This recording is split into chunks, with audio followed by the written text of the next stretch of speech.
Salut, c'est dans la poche. Comme vous l'entendez, nous sommes sur le chantier de l'Université du Travail.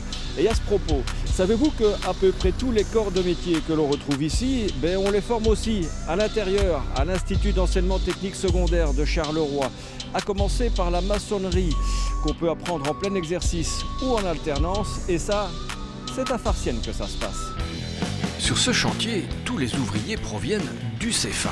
Et pour cause, le patron est aussi prof de CFA à Farciennes. Et j'ai la chance de pouvoir les connaître et j'essaye de prendre les meilleurs. J'étais en école normale. Et pourquoi t'as arrêté? Je préfère travailler. J'ai fait mes 3 ans et demi d'apprentissage et franchement j'ai bien appris. Je me suis engagé directement après. J'ai jamais chômé un jour. Mathieu, lui, est arrivé en maçonnerie sur le tard.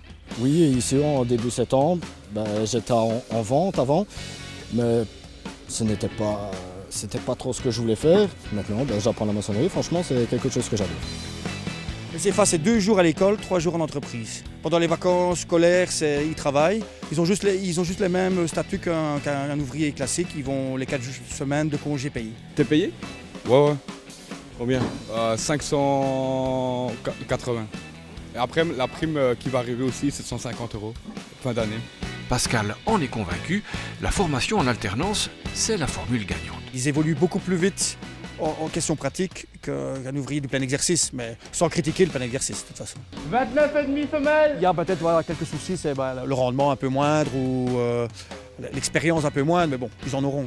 C'est un patron, quand il n'est pas content, il le dira.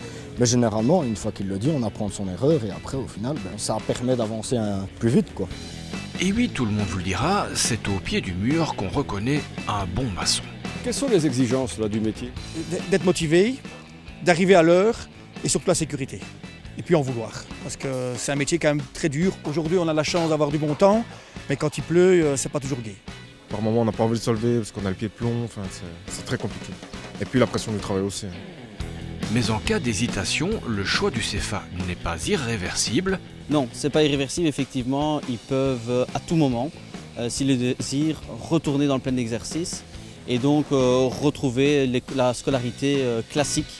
Ludovic, lui, a déjà fait son choix. Dans le sens où maintenant je décide de partir ici, c'est mes mains qui font mon CV et je sais très bien que je vais trouver une place. Derrière moi, cet ouvrier est en train de travailler sur le système de chauffage du bâtiment Zénogramme.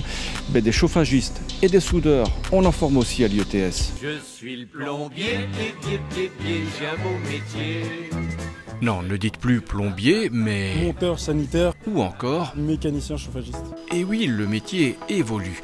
Mais ce qui ne change pas, c'est la difficulté de trouver un installateur. Malheureusement, j'ai beaucoup de travail. Plombier chauffagiste, un métier en pénurie. Ça chauffe dans la profession?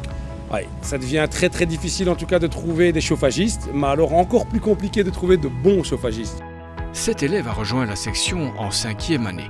Un choix tardif, rendu possible par l'apprentissage en module. Voilà, donc les systèmes de modules, en fait, ce sont des unités de formation.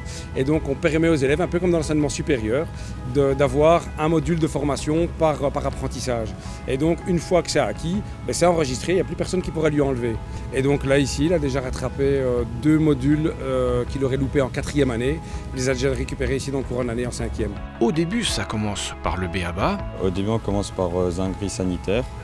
En 4e, on commence les tuyaux en acier galvanisé pour le sanitaire.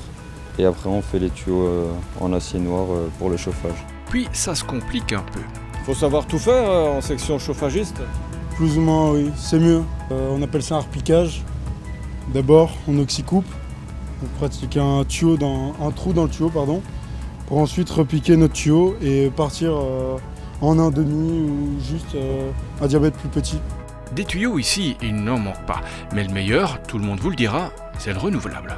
Donc on va devoir laisser tomber tout doucement les chaudières au mazout. Les chaudières au gaz vont suivre et donc il faut essayer de profiter des énergies renouvelables ou la partie électrique, donc tout ce qui est encore une fois pompe à chaleur, cumulé avec des panneaux photovoltaïques. L'avenir de la planète se joue aussi ici. Ça passera par nos élèves et par la formation qu'ils auront eue tout au long de leur cursus, donc oui. Mieux on travaille maintenant, mieux on travaillera plus tard, mieux on gagnera notre vie. Une tenue de cosmonaute, un pistolet au plasma. Non, ce n'est pas la guerre des étoiles, mais l'atelier soudure, là où on apprend à jouer avec le feu. On a quand même un arc qui peut monter jusqu'à 22 000 degrés.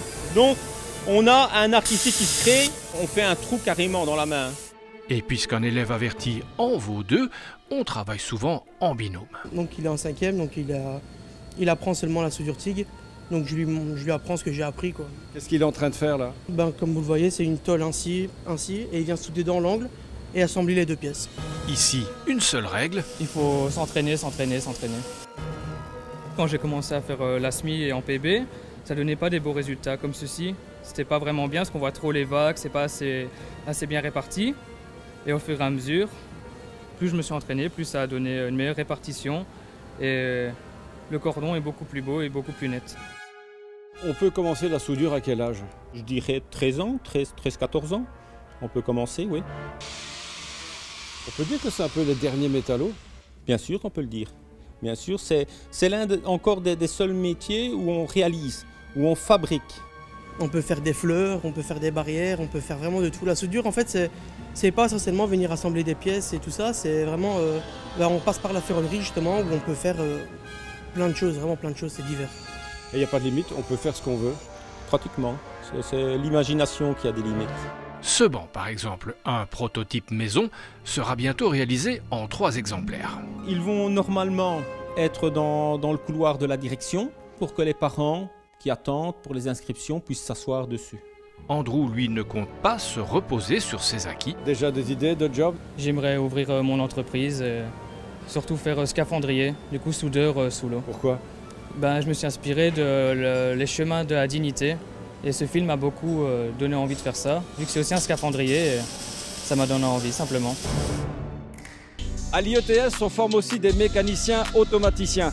Et l'une de leurs missions, c'est d'entretenir les engins de chantier, comme cette grue. Bienvenue dans l'atelier de mécanique automation.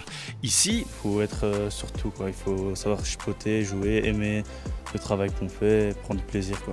Bref, une section pour bricoleurs avertis. On voit la mécanique industrielle qui peut comporter aussi bien de travailler sur des moteurs électriques, moteurs asynchrone par exemple, que sur des compresseurs, que sur des machines mobiles, que ce soit sur des grues, des boîtes de vitesse et tout ce qui s'ensuit.